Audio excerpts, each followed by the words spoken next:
Salam, Xəbərmi YouTube kanalının daimi izləyiciləri. Hər birinizi salamlayıram. Kanala abunə olub, videoları bəyənməyi unutmayın. Müğənni Rəqsanə İsmailovanın kiçik qızı müğənni Yağmur salonda işə başlayıb. Müsavat.com xəbər verir ki, o bu haqda sosial media hesabında yazıb. Artıq bir ildən çoxdur ki, administrator kimi çalışıram.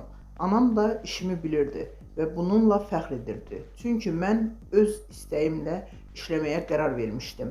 Hazırda mən gözəllik salonunda baş administratoram.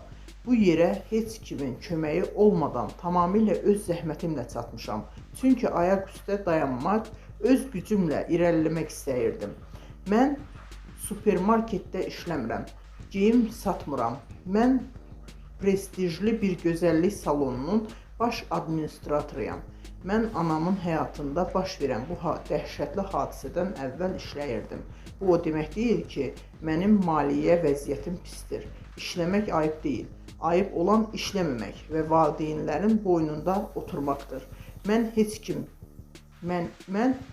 heç kim tərk etməyib. Bacım, anam və atam hər zaman yanımdadırlar. Mən heç vaxt supermarketdə və ya mağazada işləyən insanları təhqir etməmişəm və bu cür insanlara böyük hörmətlə yanaşıram. Sadəcə məni narahat edən odur ki, bəzi insanlar mənim haqqımda ağlasığmaz sözlər uydurublar. Postlarımın altında o ölür, hamı onu tərk edib kimi şərhlər yazılır.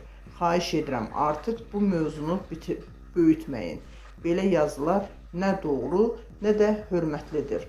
Qeyd edək ki, Rəqsanə Cinayət Məcəlləsinin 178.4-cü maddəsi ilə ittiham olunur.